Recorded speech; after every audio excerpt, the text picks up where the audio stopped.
কদিন আগেই অস্ট্রেলিয়ান কিংবদন্তি রিকি পন্টিং দাবি করেছেন চ্যাম্পিয়ন্স ট্রফির বাংলাদেশ দলে মানসম্পন্ন খেলোয়াড়ের ঘাটতি আছে। এমনকি তিনি এও বলেছেন বাংলাদেশের চেয়ে নাকি আফগানিস্তানেরই বেশি সুযোগ আছে এবারের চ্যাম্পিয়ন্স ট্রফিতে। এবার রিকি পন্টিং এর মতো করেই একই সুরে কথা বললেন দক্ষিণ আফ্রিকার সাবেক ক্রিকেটার এবি ডি ভিলিয়ার্সও। সহজভাবেই তিনি জানিয়ে দিয়েছেন বাংলাদেশকে চ্যাম্পিয়ন্স ট্রফির সেমিফাইনালে দেখছেন না তিনি।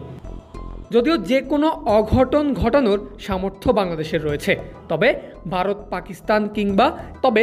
পাকিস্তান নিউজিল্যান্ডের মতো দলকে হারিয়ে গ্রুপ পর্ব টপকাতে পারবে বাংলাদেশ, এমনটা মনে করেন না ডিভিলিয়ার্স। বাংলাদেশের নেতৃত্বে রয়েছে নাজমুল হোসেন শান্ত। সে দারুণ ধারাবাহিক, এ কারণেই বাংলাদেশিরা তাকে অধিনায়ক হিসেবে পেয়ে খুশি হবে। সামনে থেকে নেতৃত্ব দিতে পারে মুশফিকুর রহিম, দারুণ একজন অভিজ্ঞ ক্রিকেটার। বেশ ব্যালেন্সড একটি দল, দারুণ দল। তবে আমি মনে করি না এটি টুর্নামেন্ট জেতার মতো কোনো দল, যদিও কিছুটা রূঢ় শোনাতে পারে কথাগুলো। বিপিএলের 1.5 মাসের টি-20 ক্রিকেটের পর মিরপুরের রুদ্ধদ্বার অনুশীলনী 50 ওভারের টুর্নামেন্টের আগে বাংলাদেশ দলের আনুষ্ঠানিক প্রস্তুতির মঞ্চ ছিল। তবুও টুর্নামেন্টে বাংলাদেশের কাছ থেকে অঘটন দেখার প্রত্যাশা করছেন ডিভিলিয়ার্স।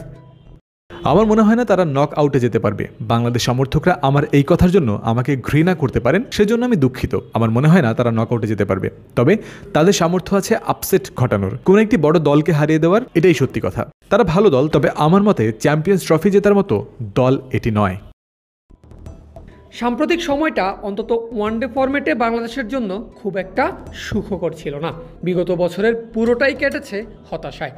অন্যদিকে মরার উপর খাড়ার ঘা হয়ে দাঁড়িয়েছে চ্যাম্পিয়ন্স ট্রফির দলে সাকিব আল হাসান এবং তামিম ইকবালের অনুপস্থিতি।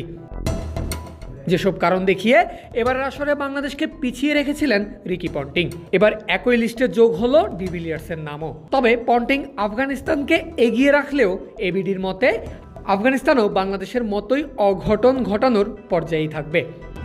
তবে ইতিহাসের অন্যতম সেরা এই ব্যাটার এও বলেছেন এই দুই দলের মধ্যে যদি এক দলও সেমিফাইনাল নিশ্চিত করতে পারে সেটা ক্রিকেটের জন্যই মঙ্গল হবে।